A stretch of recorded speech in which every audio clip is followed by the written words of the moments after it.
Hey, hello, I'm Wren Ribeiro, and I want to connect with you about peace and justice.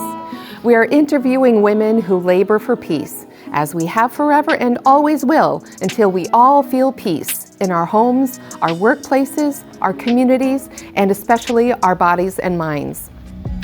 This initiative is named Mujeres Co-Labor for Peace. It's a show of intimate conversations with justice workers who are healing their self and communities from the effects of misogyny, capitalism, and climate change. Hello, and welcome to the show. This show is about taking steps, however small, to heal the effects of misogyny, capitalism, and climate change. And this episode was created to bridge episodes 1 and 2. I mentioned a rabbit hole about grief that I might go down someday in the future, and apparently the future is now. My wish is for you to explore and reflect upon some important topics with me that you might not otherwise immerse yourself in, and that afterwards you feel a bit more inspired and peaceful about life. My name is Wren Ribeiro, and I wish you complete wellness and lasting peace. The idea here is to arrive to this show and begin each episode with an inquiry of the self. Asking ourselves, how is this beating heart right now? I will ask myself this, and I'll ask you to arrive here with a reflection on what is on your heart in this moment. Today, my heart is, it's beating pretty fast, and I'm grateful to have a heart that is beating fast. And my heart feels really good and healthy. And it feels hopeful. How is your heart? And I invite us all to take a slow, deep breath of integration.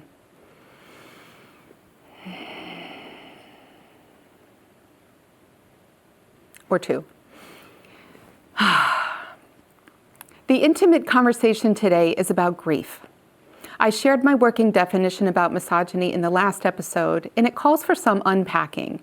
Even though episode 2 has been produced and edited and focuses on a couple of high-level notions for healing the effects of misogyny, it seems clear to me that before getting to the content in episode 2, more spaciousness is needed around this working definition of misogyny as a process or behavior of shifting blame, particularly the burden of grief, onto women, a shifting a burden that has become so habitual, even invisible, to the point that many women and men cannot even see it. As we observed in episode 1, misogyny began thousands of years ago, and profit motivations were enmeshed with this element of sexism from the beginning of the patriarchy, when the notion of gender was created. Considering this history while simultaneously reflecting on our own personal experience of misogyny, or the policing and enforcing element of the patriarchal order, is a choice to proactively engage with a subject as ubiquitous as, say, climate change or capitalism.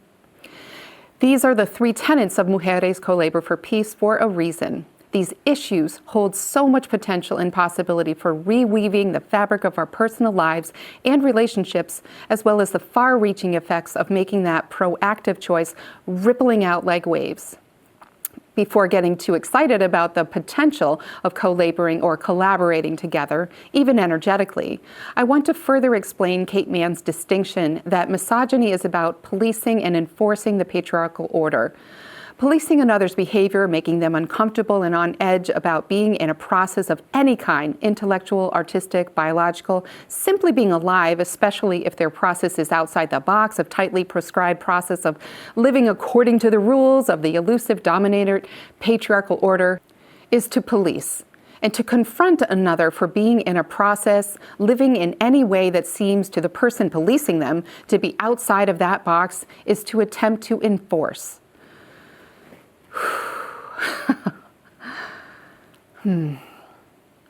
Looking back at history while looking inside our bodies, our vehicles for making sense of life, is not only a way to heal our personal sense of the past, it is also a way to broaden our perspective about how any particular element of history affected us or continues to affect us.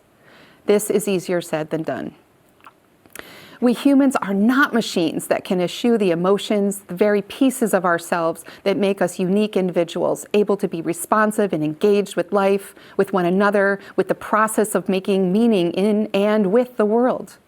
To honor our human beauty, I'd like us to think, better yet, feel for a moment about how strong beauty is relative to ugliness.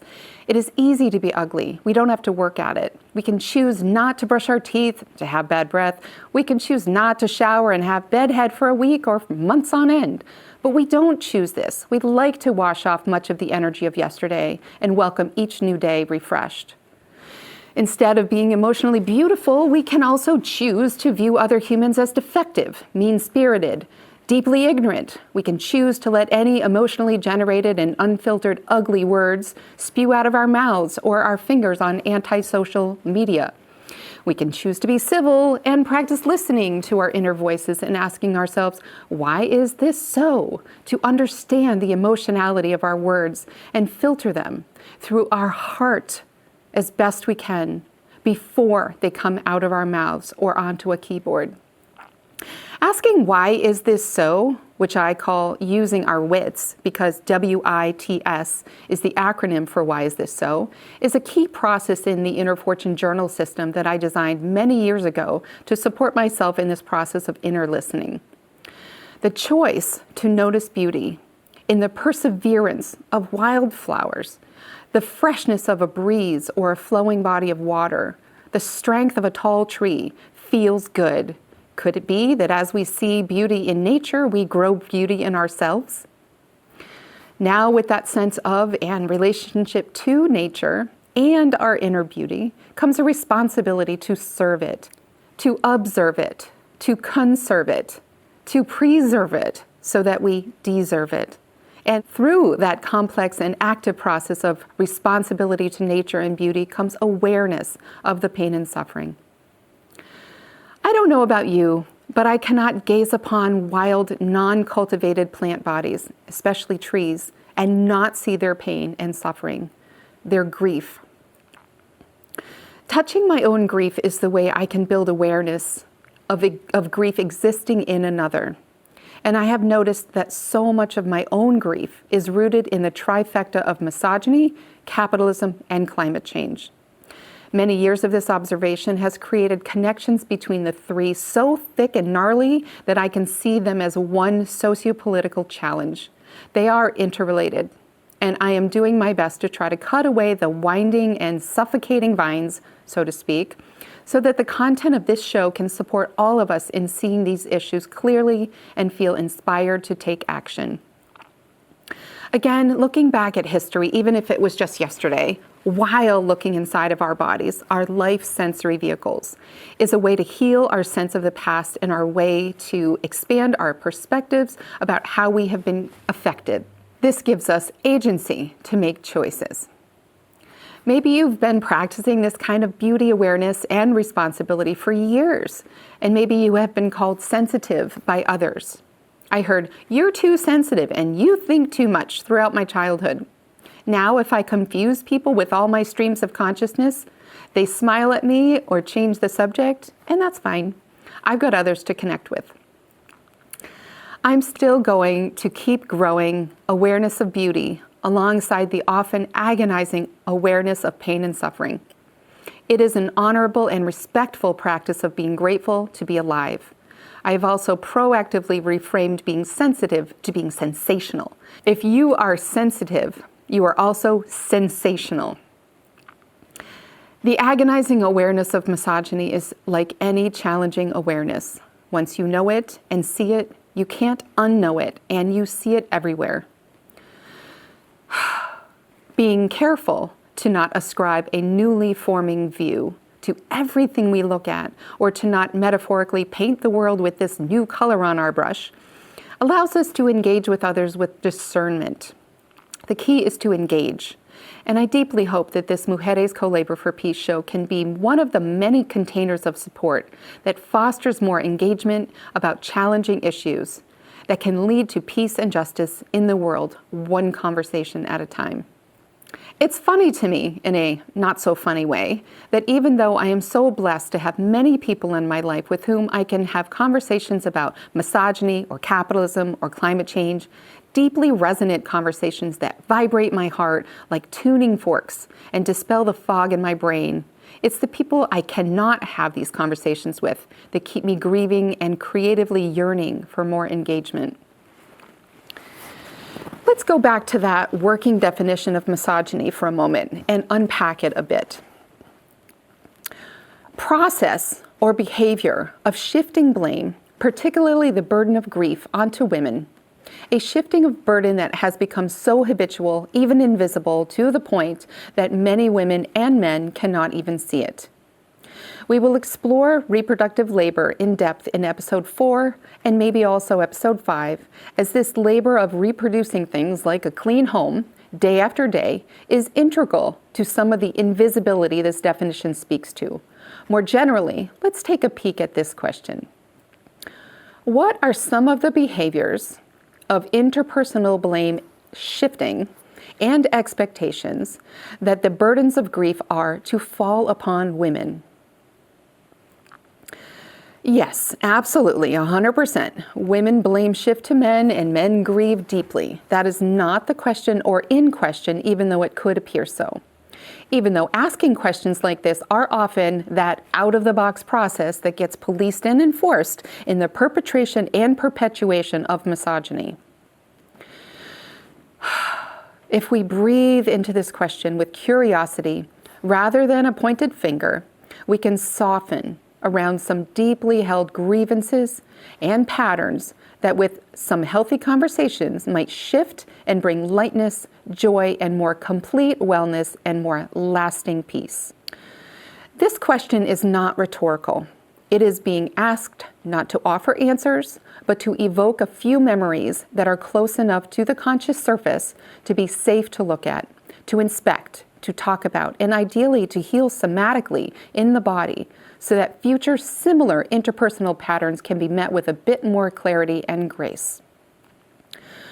Who is most actively holding awareness of this burden of grief? The first community of people that come to my mind is the femme community. And as you know, femme are often gender non-conforming people assigned female at birth and often people with darker melanin. It is important to emphasize here that just because an issue like burden of grief is not held by a community doesn't mean it doesn't exist. It means that the issue, like burden of grief, is likely tamped down into the subconscious, where it is more likely to emerge unskillfully without using our wits, as described earlier. I'd like to repeat myself here, but you can rewind and re-listen if you'd like. A brief scan at what the femme community may be holding and agitating on around burden of grief, specific to misogyny, reveals a few things. Centering Sisters LLC, an organization that unapologetically addresses the needs and issues of Black women, girls, and femmes, featured a year ago-ish a talk about quiet quitting. To briefly paraphrase, quiet quitting is the slow leak of life force that occurs alongside intimate relationship struggles, the flattening of one's affect or vim and vigor for life. I'd like to offer an image an artist created for me that is part of my emotional justice process and the 8 gateways of the InnerFortune digital journal app. I learned of this communication process in college and remember feeling bowled over, recognizing its incredible power. To understand that we deliver messages through our nonverbal and vocal bodies, our medium, to an audience, often our beloved, and that this entire communication loop is not complete until feedback is received, is truly empowering.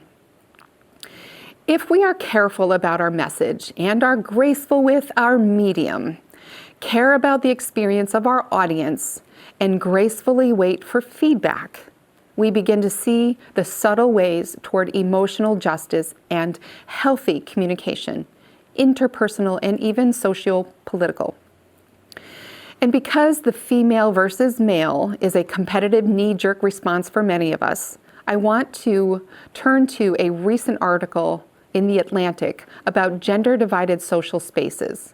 Reader Jalila writes, quote, "When gender segregation is the norm rather than a quirk of a weekly social group, women get the short end of the stick. Almost all the mosques I have attended confine women to tiny, plain rooms during services. Literally, the only counterexample I can think of is the Dome of the Rock. Men get large, ornate halls. Separate but equal is a myth in all respects." I have a story about being disrespectful at the Dome of the Rock in Jerusalem, so I'm particular to this excerpt. The point it helps me make is that women do get the short end of the stick in so many ways that addressing misogyny can feel like fighting a never-ending downpour. One obvious femme to consider in a search about what it takes to rise above the burden of grief is Madonna. From Mary Gabriel's 800-page biography, Madonna, A Rebel Life, she writes about the socio-political impact Madonna had after releasing her 1992 coffee table collection of photographic erotica titled Sex, and how Madonna, quote, "inhabited all the stereotypes that patriarchal society concocted for women. The dutiful daughter, the gamine, or a slim boyish waif, a blonde bombshell, adoring wife, bitch, in her pursuit of a new woman who exercised her power freely, joyously, even wantonly, if that's what she wanted. Her quest was a feminine imaginary, an ego no longer given over to the image defined by the masculine."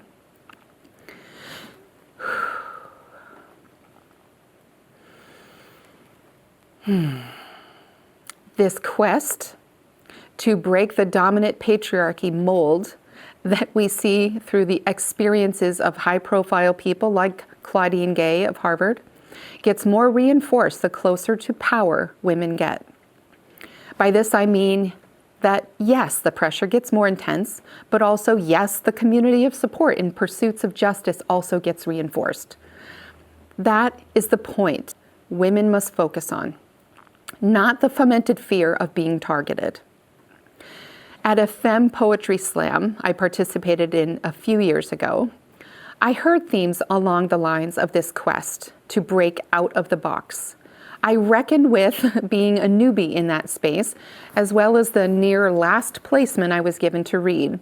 And if you know poetry slams, you know that knowing people and going early before the judges get tired matters in the score you get.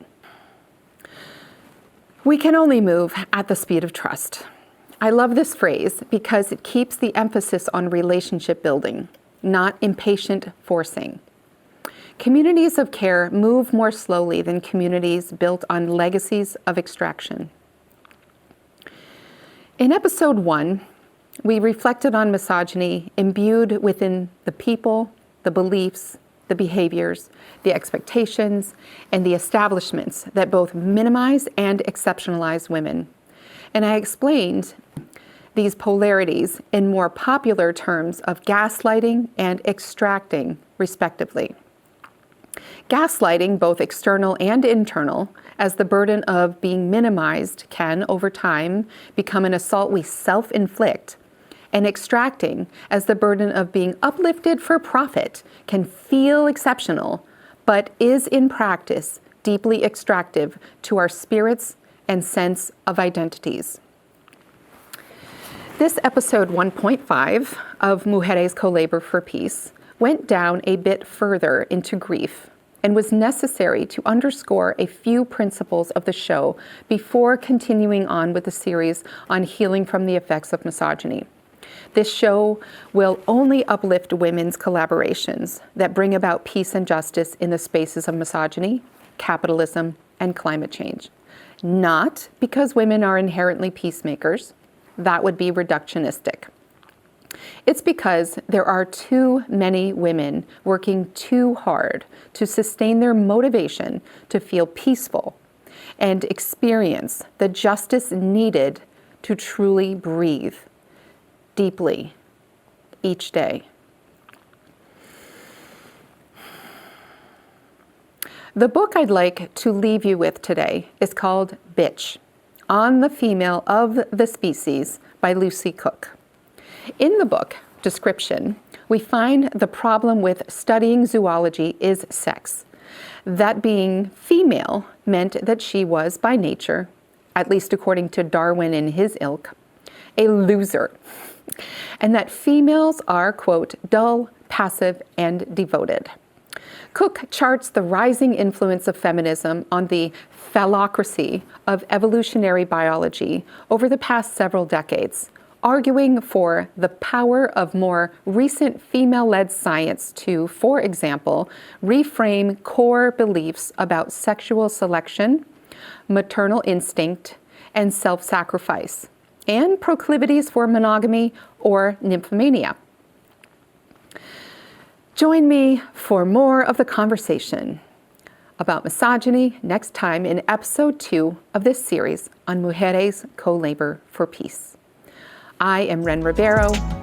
I thank you for joining.